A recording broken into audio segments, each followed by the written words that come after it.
Hello and welcome to Des Talks, a podcast from Design Exhibition Scotland. I'm Susanna Beaumont, and in this, our second series, I look forward over the coming months to further share with you insightful and inspiring conversations with some of Scotland's most adventurous, curious, brilliant designers, artists, makers, writers and curators. And please do spread the word. Share, subscribe, rate and rave about Des Talks. We really want to reach as many people as possible, far and wide, to share brilliant insights into creativity and making. In this episode of Des Talks, we are celebrating Harvest, a showcase of work by 80 makers and designers. Harvest is a thrilling new initiative from Craft Scotland. From furniture to jewellery, ceramics to basketry, woodwork to glass, Harvest is an ambitious exhibition which champions a rich craft tradition and the energy, ambition and skill of contemporary makers from across Scotland. Harvest celebrates the power of the hand to craft and create, to fashion and form, and to work in an inspiring array of materials. Harvest is at Edinburgh City Arts Centre, a hop from Waverley Station. It runs from Saturday 11th of October to Sunday the 19th of October from 10 to 4 p.m. It's free of charge and welcomes you all. So here is our bumper Harvest. I'm delighted to welcome Harvest curator Stacey Hunter along with potter Samuel Sparrow, who creates beautifully pared down tableware in the small town of Thornhill in Dumfries in Galloway, and Rebaudo, who lives along with her flock of sheep in the Highlands, where they provide wool, which she transforms into rugs and wall hangings. Welcome, and I do hope you enjoy this conversation.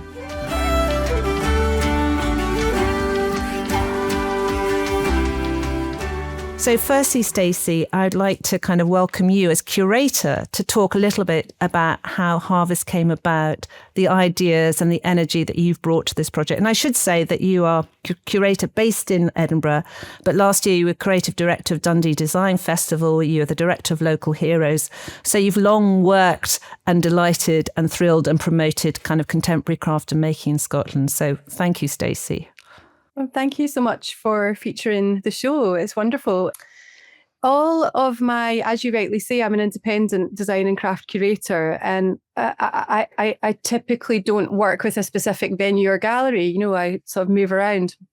And in the instance of this show for Craft Scotland Harvest, the venue came really first. We were able to identify this wonderful venue, and all of my shows are really context driven. So for me, it was a bit of a deep dive to generate a concept based on where we were doing the show. So our venue for Harvest was the starting point for the concept for the exhibition. The City Arts Centre site, which is based just outside of Waverley Station, just steps from the station and across from the Fruit Market Contemporary Art Gallery, has for over a century been a marketplace and a trading post for the trading of information and culture and food and more, and contemporaneously art and craft.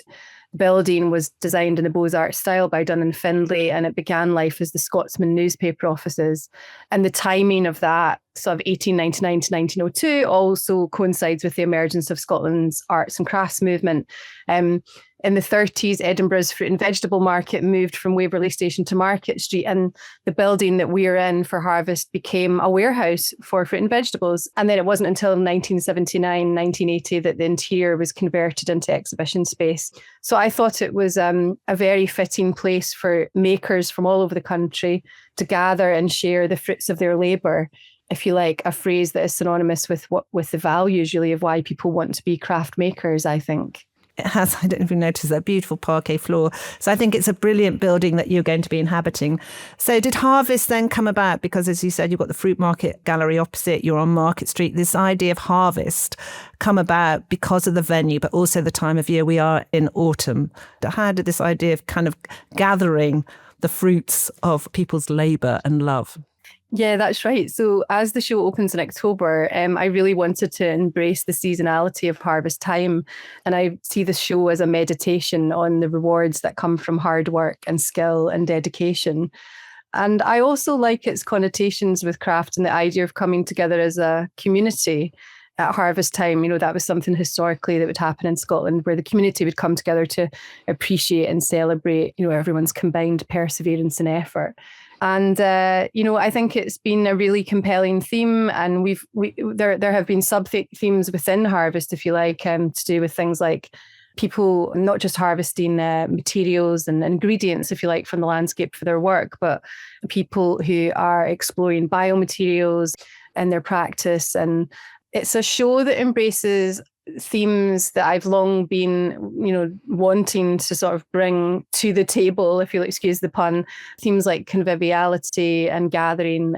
So all in all, Harvest is this wonderful sort of umbrella to bring together work from people from all over the country and have that moment really for the craft community to come together and to feel seen and to feel celebrated and to be able to share some of their endeavours with one another and with the wider public. Brilliant. And I suppose on that note, talking now to Samuel Sparrow, who's speaking to us from Thornhill in Dumfries and Galloway, which is in the southwest of Scotland. I understand for Harvest you're making flagons, which again is a very convivial sounding word, I always think, but it is a kind of, I always think of it like a jug, a pitcher, and it's a beautiful word. So, and we're recording this before Harvest opens, but I understand maybe there's a flagon still in a kiln. Yes, there's 6 of them actually in the kiln at the moment. I sort of toyed with the idea of flagons or jugs, but there's a sort of a movement I think that you do when you say flagon that sort of is like cheers. So the idea of a flagon seemed to fit the brief quite well. And for me, because I'm mostly production through, so I'm making the same of a lot of different things from my range. The idea of making some free-formed flagons was exciting. So I mean, Harvest and this project has given me the opportunity to do that. I quite often use a gauge, a pottery gauge, and I work to really tight dimensions and weight so that I get a consistency across my work. And with these, I didn't even weigh the clay. So that's quite a departure from the way I usually work. But I always find these sorts of platforms and celebrations of bringing, as Stacey said, a community of makers together gives you a little bit of leg room to be experimental or maybe kind of go beyond what you do on it, maybe more to day. As you say, you get many commissions, particularly from the States and from Europe. Is that what you found here? You think, well, actually, I can be a bit more free flow. I can kind of kick my heels. Yeah, exactly. I mean, been so used to having my head down, literally and metaphorically at a wheel, making work, that this has been a good opportunity to sort of break out of that routine and do something different for a few weeks. And I've really enjoyed that, actually. The pieces that I've made, I'm really excited about presenting. And hopefully, because they're still in the kiln at the moment and it's still 600 degrees, I've got my fingers crossed that they're going to come out. And when are they due to come out of the kiln? Yeah, well, I've kind of cracked it open. Okay. I've got a bad habit of opening my kiln when it's really hot. So I've had a peek. But they won't come out until tomorrow morning. Okay. And then they'll be wrapped up and they'll be heading to Edinburgh. In Edinburgh, yeah. But maybe a little bit more about your background. You're based, as I said, down in Thornhill, which is where you have your studio. You studied at Glasgow School of Art, but that was more kind of visual culture and communications. And then you moved to London and actually worked as a designer. So you were no hands ever near a wheel or near a kiln or near clay.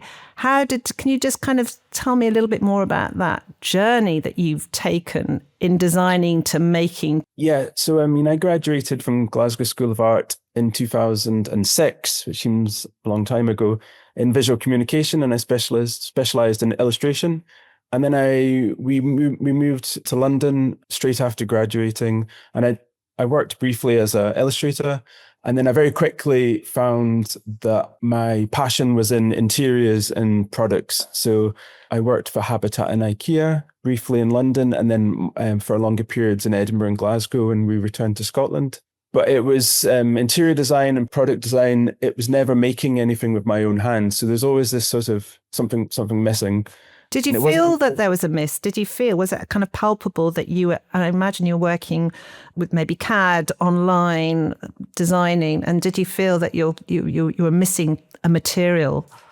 Yeah, absolutely. I mean, there was always sort of something that was unsatisfied in the way I worked. So I always felt like there was something missing, or like I couldn't find my identity as a maker or a designer, because I hadn't really found what was the thing that was important to me at that time. And actually that relationship with clay came really late. I didn't touch, even through primary school, I don't remember any sort of occasions when I worked with clay. I certainly didn't do any pottery at art school at Glasgow. So it was actually not until 2018, and it sort of came by a serendipitous connection. Two potters had moved to the village that we live in down here in Thornhill, and they set up our open studio, which I signed up to go to, and then didn't leave for the whole summer. So wow. And then sort of a bit of a cliche, but I set up my studio during COVID. Really, I mean, I set up my studio in 2020. That was my first, my own space, and began making work in that space before moving to the old school. But was it an immediate sense once you were in that pottery class as a novice, as somebody that even as a child, as you said, hadn't kind of touched or worked with clay? Was an immediate kind of, I found where I need to be? Yeah, I mean, I know lots of people say this, but it was an immediate connection. And especially because I knew that I wanted to make wheel thrown work on a pottery wheel. I remember it quite clearly because I'd signed up for the course. It was in a few weeks' time. And actually, in a way, I was so excited, and I'd never done it before, so I didn't really know what to expect. I thought I'd probably be okay at doing it. I thought it would be fun.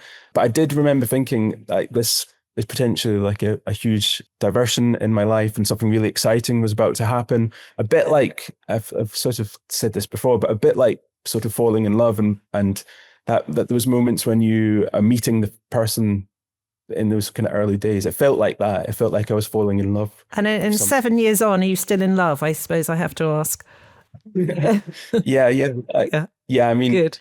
It's there's a physicality to production throwing. So I'd be lying if I said that I was always in this beautiful flow state and meditative. It's not like that all the time, but I come to work really energized, and I leave my studio physically and mentally tired. And I think that's a really healthy way to live. I sleep really well at night. And I suppose your work it's plates, it's jugs, it's vessels, and a very tight muted palette and a real kind of pared down simplicity. Is that something that's important to you? There's function and form.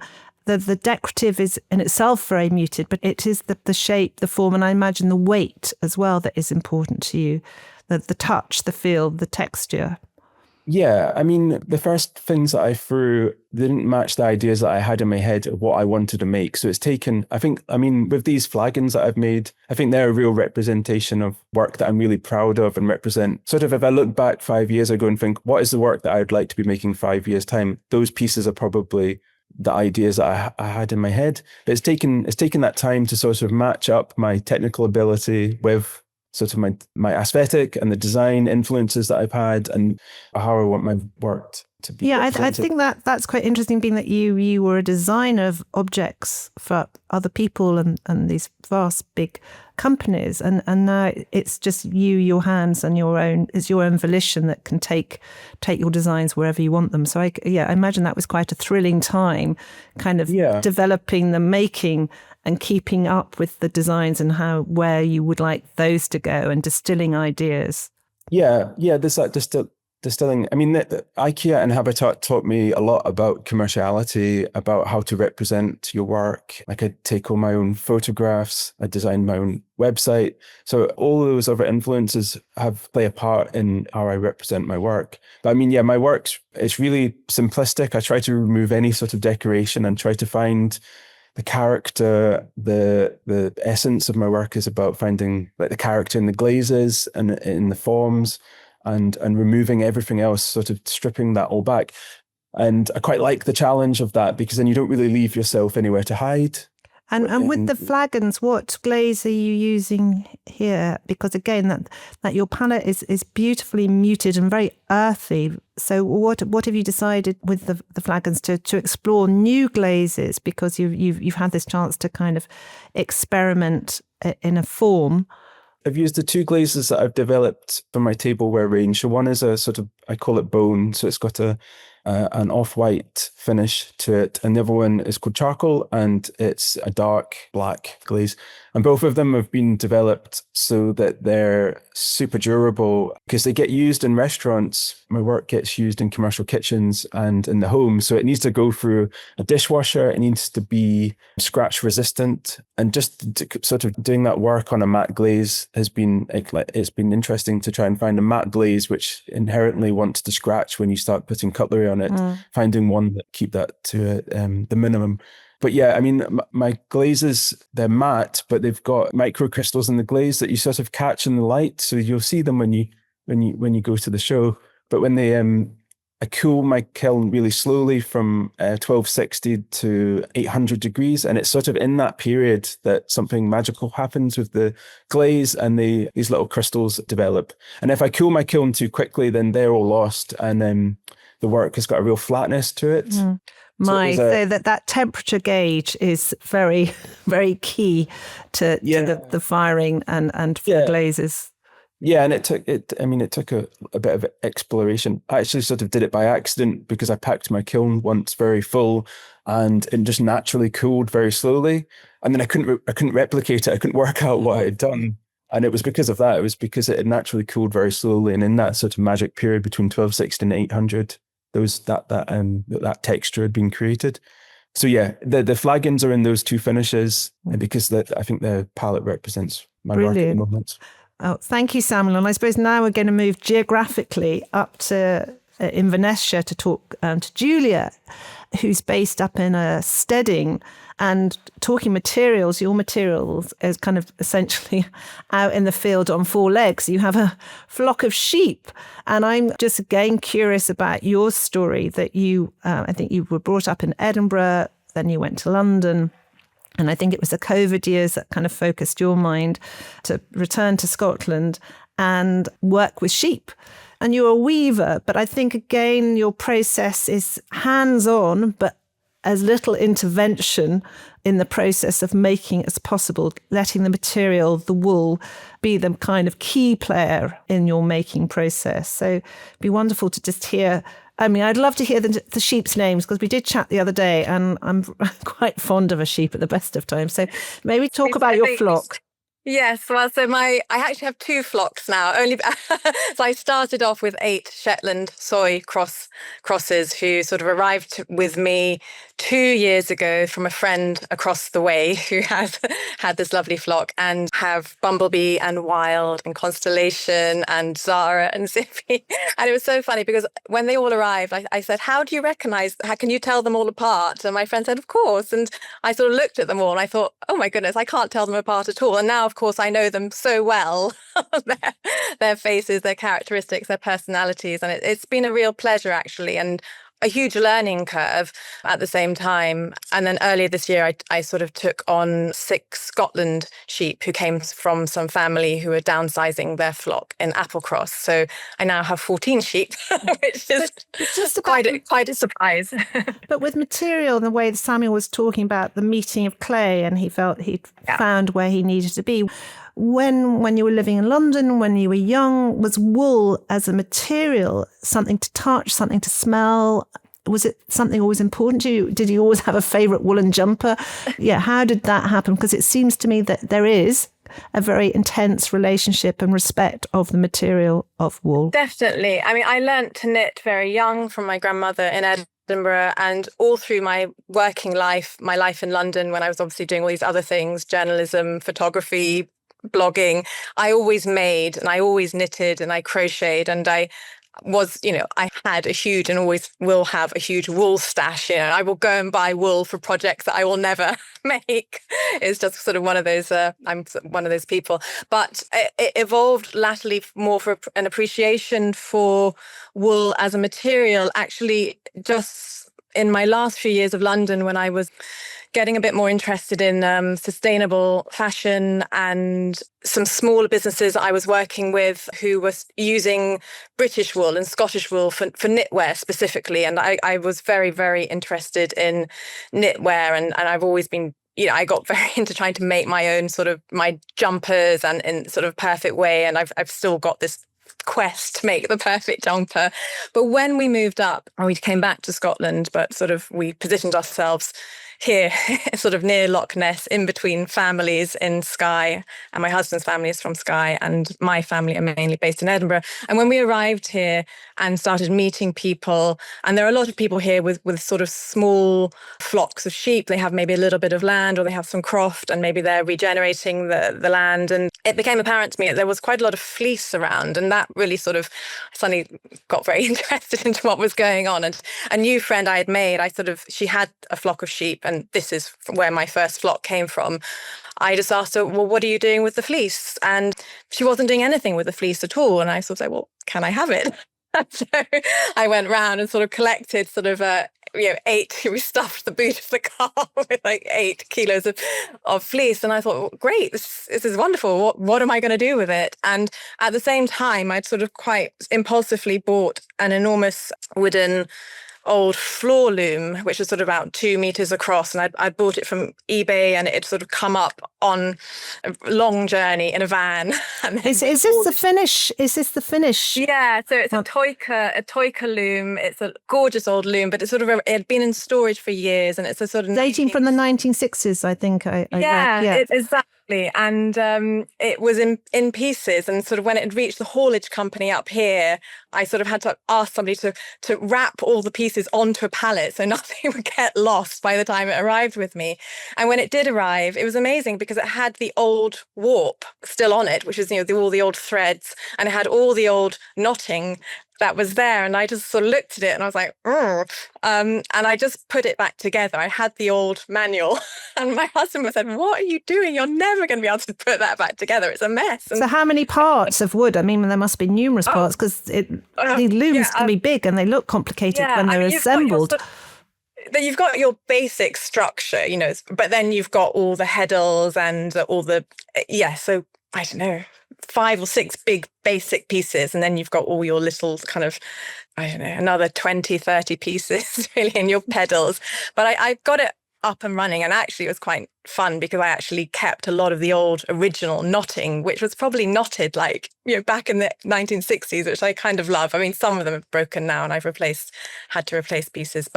And so I got that up and running, and I sort of made a piece of cloth out of typical sort of normal woven yarn wool.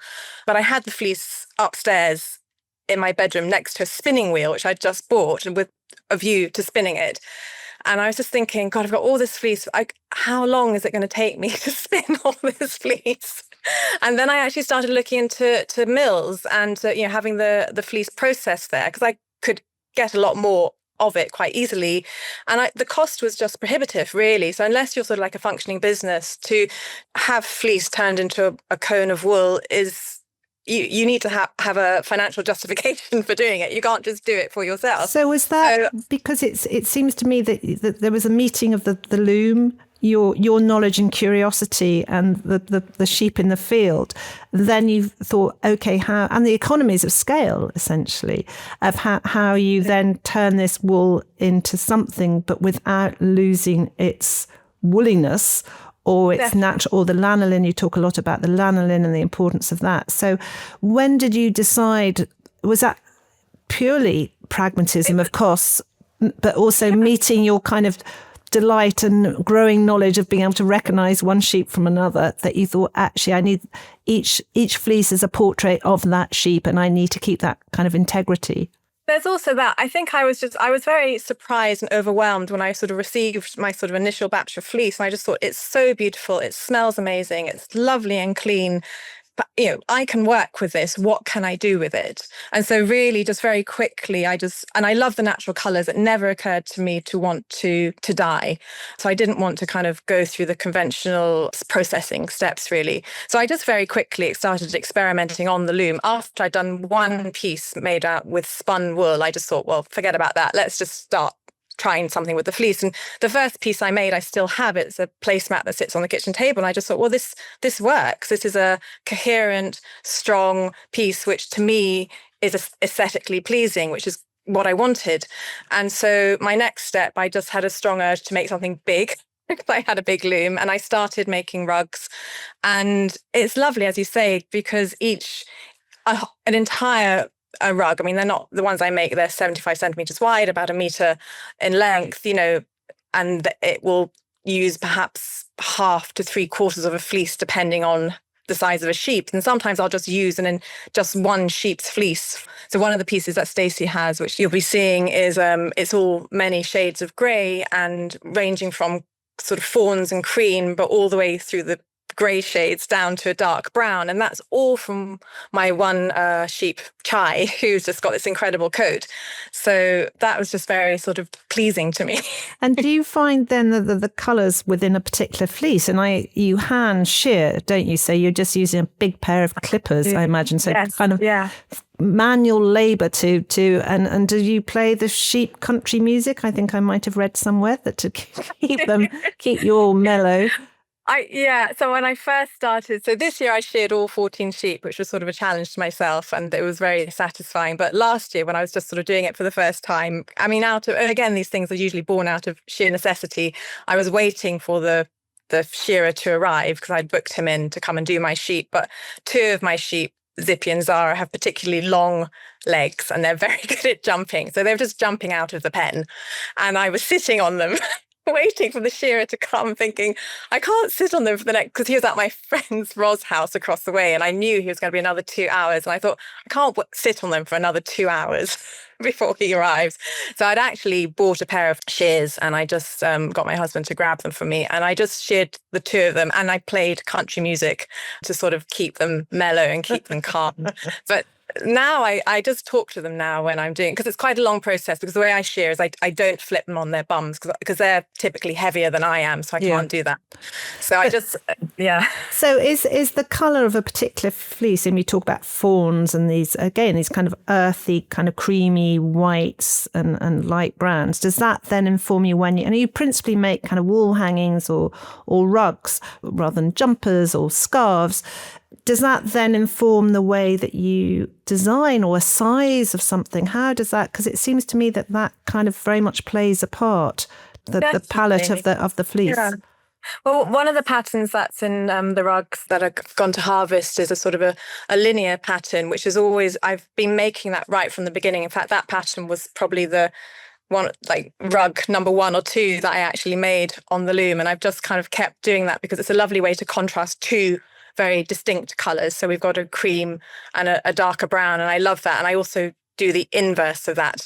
And that's a very sort of structured, requires a lot of concentration and sort of quite hard pattern to make, actually. And then usually after I've made that pattern, I'll just do something more free flowing, and that will be, everything that's left over, and I'll pull out different colours of fleece. I just put them all in the basket next to me, and so I've got 5 or 6 different shades, and then I'll just do a sort of free-flowing mix of a pattern, which is so sort of, it's just such a pleasure to do that after, when you've been doing something very concentrated and very sort of... So your hands are very much pulling out the different colours, and so you're kind of coordinating and putting together, and then you're using it. I mean, again, it seems that you use your hands a lot to work the wool, and then you'll put it on the loom, and then you might just give it one kind of rinse in the stream. So you're keeping the lanolin, you're keeping the kind of essence of the wool, the sheepiness as there as much as possible. Yeah, I mean, I do wash, because I kind of feel that it depends on the person. My husband loves unwashed fleece rugs. He just thinks there's something really earthy, and he's a typical Highlander. That's sort of his but I like a first wash, because it kind of, it tightens and it slightly brightens the fleece, but it doesn't sort of visibly change it and transform it. A couple of the rugs that I've sent to harvest, actually I've washed a second time, which is sort of new for me, and it's slightly created a slightly bouncier feel, which is something I've sort of discovered and explored this summer for the first time, and it's something I want to sort of do more of going ahead. So actually, well, I can bore Stacey to death with the details of which one I washed twice and which one I did. But I suppose, back to Stacey, that you're working with 80 furniture makers, basket weavers, working in ceramics, jewellery. How are you bringing all these different materials and individuals and moods and colours together? Yeah, it's funny hearing Julia describe the bounciness there, actually, because we were unwrapping. We've already hung a couple of her wall hangings on the walls, but today we were thinking about other areas of the show, and we were unwrapping very carefully her her beautiful rugs. And we were all just taken aback by just how beautiful they are and how lovely they feel. I mean, I used to think that the reason that lots of people used, wool from New Zealand or further afield anyway from Scotland was that our sheep's wool was too sort of itchy or too scratchy. But this is so beautiful and soft, and it's just been so lovely the whole show for me has been a wonderful exploration. The show itself is a snapshot in time of our contemporary craft scene here in Scotland. And it's very rare to have the opportunity to be able to see all of these makers, all of their work, in one space. We have 250 square meters of prime exhibition space at the City Arts Centre, right in the centre of Edinburgh. Originally, Craft Scotland and I had agreed that we would probably feature at the upper limit about 50 people, because that felt like the most manageable amount of work. But quite honestly, like what came through from our open call, and we had about 210 applications, and they were all of such high quality that it was, it's sort of excruciating to really say no to anyone, because ultimately the value of a show like this lies in the histories of making, the way that people have adapted techniques that have maybe been around for generations into something modern. It's just extraordinary, and it's an honour and a privilege for us to be able to tell those stories and to do that in this space. So the way that I've tried to conceptualise the show is to do something that works for all of our exhibitors, no matter what discipline and no matter whether they make things in multiples like Samuel does, or if they make pieces that are unique one-offs like Julia does. So we have a range of different environments for people to experience craft. So one can walk around in the dining and living space, living room environment, and you'll know if you've been a visitor to the City Arts Centre that when you're on the 4th floor, you have these fabulous views over to the Balmoral and across to Princes Street. So with its lovely parquet floors that you mentioned earlier on, Susanna, it does the surroundings. You could easily imagine yourself in a sort of dream penthouse apartment. And so I've tried to create this dream apartment that's furnished with the most beautiful objects, intelligent, gracious objects that you can surround yourself with. And I think people would be quite surprised to see large things like sofas and rugs and large pieces of furniture, bar cabinets and so on, alongside a really diverse range of ceramics. I mean, this is being presented by Craft Scotland, that is Scotland's kind of national agency for the development of craft and the celebration of makers.